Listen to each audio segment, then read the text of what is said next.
شام کی سیاہی کے ساتھ گھر میں ہر جانب رنگ و بو کا سیلاب امڑ آیا تھا۔ سر شامی ہال جانے کا شور سا اٹھا اور گھر میں موجود لڑکیاں اپنے اپنے رنگ برنگے آنچل سنبھالتی کمروں میں تیاری کے لیے جا گھسیں۔ اس نے پستئی رنگ کی لمبی قمیض پہن رکھی تھی۔ بہت سے ننھے ستاروں کا کام بھی اس قمیض پہ جگہ جگہ جگمگا رہا تھا۔ لمبی قمیض تلے چوڑی دار پاجامہ بہت ہلکا سا دکھتا تھا۔ سر پر اسی رنگ کا بڑا دوپٹہ سلیقے سے لپیٹے وہ بہت کیوٹ لگ رہی تھی۔ اس کی جانب دیکھ کر کسی بڑی خوبصورت سی لڑکی کا خیال نہیں آتا تھا، بلکہ اس کی جانب دیکھ کر بچوں کی سی معصومیت کا خیال آتا تھا۔ اور کچھ لڑکیاں ہوتی ہیں خوبصورت ظاہری طور پر، مگر کچھ لڑکیاں ہوتی ہیں شفاف، جن کے باطن کا عکس ان کے چہروں پر جگمگاتا ہے۔ وہ بھی ایک ایسی ہی لڑکی تھی، کیوٹ، پیاری اور نرم۔ اس نے کمرے کا دروازہ اپنے پیچھے بند کیا اور جیسے ہی لاؤنج میں قدم رکھا، لمحے بھر کو ٹھٹک کر رک گئی۔ وقار تایا سامنے ہی سفید شلوار قمیض میں ملبوس بابا کے ساتھ بیٹھے باتیں کر رہے تھے۔ عابد کا انداز کچھ کھچا کھچا سا تھا، البتہ وقار کے انداز کی گرم جوشی بخوبی محسوس کی جا سکتی تھی۔ اس نے مسکرا کر سلام کیا اور ادھر ہی چلی آئی۔ پہلے تو وہ اسے دیکھ کر خاصے حیران ہوئے، پھر یکدم اٹھ کر اسے اپنے ساتھ لگایا۔ وہ تو ان کے والہانہ پن پر تو عابد بھی لمحے بھر کو حیران رہ گئے۔ ماشاء اللہ، کتنی بڑی ہوگی ابھی ہماری رابی، مجھے تو لگا تم ابھی تک ویسی ہوگی، چھوٹی موٹی سی۔ اسے مسکرا کر کہتے وہ آپ کے صوفے پر بیٹھے تو اسے بھی اپنے ساتھ ہی بٹھا لیا۔ وہ بس خاموشی سے مسکرا کر انہیں دیکھ رہی تھی۔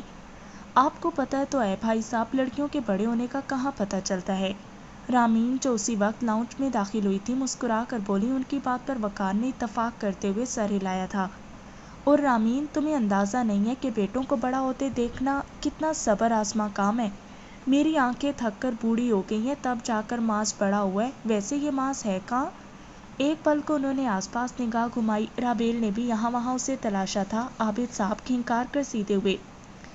میری دراصل گاڑی خراب ہو گئی تھی، میں نے کہا بھی کہ میں اسے بھجوا دیتا ہوں ٹھیک کروانے، لیکن اس نے کہا کہ وہ دیکھ لے، اگر اس سے ٹھیک نہ ہو سکی تو میں بھلے بھجوا دوں۔ پچھلے آدھے گھنٹے سے غائب ہے، دیکھا تم نے کہ رامین؟ نہیں، مجھے تو نظر نہیں آیا۔ اور اسی پل وہ اندر داخل ہوا تھا۔ اس کے ہاتھوں پر تھوڑی سی کالک بھی لگی ہوئی تھی۔ اس نے ایک پل کو چونک کر وقار کی جانب دیکھا اور پھر اگلے ہی لمحے وہ بادل نخواستہ اسی طرف چلا آیا۔ رابیل بھی اسے ہی دیکھ رہی تھی۔ کیا مسئلہ تھا؟ وہ چچا، بیٹری کی تار نکل گئی تھی، اسی لیے سٹارٹ نہیں ہو رہی تھی۔ ٹھیک ہے، اب آپ چیک کر لیں، اس نے کہا اور پھر کسی کی بھی جانب دیکھے بغیر کچن کی سمت بڑھ گیا۔ اسے اپنے پیچھے بہت سی نظریں محسوس ہوئی تھیں۔ اس کے کچن میں داخل ہوتے ہی سائمہ اور ارحم داخلی دروازے سے اندر آئے تھے۔ ان کے پیچھے ہی زاہد اور زرتاشا تھے۔ سائمہ اور زرتاشا نے شنیل کی خوبصورت ساڑیوں پر ڈائمنڈ ٹاپس پہن رکھے تھے، جبکہ رامین کی ساڑی بنارسی کپڑے کی تھی، آجری اور سبز رنگ کے امتزاج سے مزین۔ ارحم نے البتہ آج ڈنر سوٹ زیب تن کا رکھا تھا اور اس سوٹ میں اس کا اونچا سراپا بے حد ہینڈسم لگ رہا تھا۔ اس نے آتے ہی مسکرا کر رابیل کو دیکھا، لیکن جواباً رابیل نے رسمی سی مسکراہٹ کے ساتھ سر ہلایا تھا۔ کیسے ہیں بھائی صاحب آپ؟ شکر ہے، یہ کفر تو ٹوٹا خدا خدا کر کے۔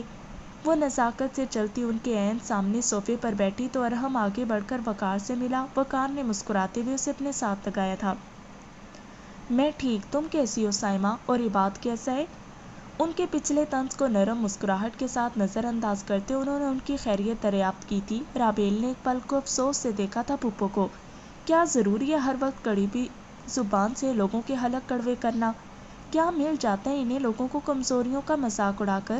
اس نے ایک آخری نگاہ ان پر ڈالی اور اٹھنے ہی لگی تھی کہ معاذ کچن سے نکل آیا۔ زرتاشا، بارات کے لیے کب تک نکلنا ہے؟ رامین نے زرتاشا سے پوچھا تو وہ عجلت میں جلدی جلدی بتانے لگیں۔ ظاہر چچا آپ کے وقار کے ساتھ پہلے صوفے پر جا بیٹھے تھے اور ان دونوں بھائیوں کے درمیان بیٹھے صرف وقار ہی بات کر رہے تھے۔ ان دونوں کے جانب کی گرم جوشی بالکل مفقود تھی۔ بس بھابھی، ابھی لڑکیوں کو تنبیہ کر کے آیا ہوں کہ جلد از جلد تیار ہو جائے، لیکن دیر تو خیر پھر بھی ہو ہی جائے گی، پتہ تو ہے آپ کو ان کی تیاریوں کا۔ بس اب کیا کریں ان کا، میری والیاں بھی کمروں میں ہیں، خدا جانے کون سی تیاریاں جو مکمل ہو کے ہی نہیں دے رہی۔ رابیل، تم باز نہیں آئی نا اپنی حرکتوں سے؟ وہ جو کھڑی ہوئی تھی لمحے بھر کو ان کے ایک دم سے بولنے پر تھم گئی۔ پھپھو نے شاید اب دیکھا تو اس کو اور اس کے حجاب کو بھی۔ ایک سیکنڈ کے لیے لاؤنج سے آتی باتوں کی آواز مدھم ہو گئی تھی۔ اس نے پلکیں جھپکا کر خشک پڑتے لبوں پر زبان پھیری۔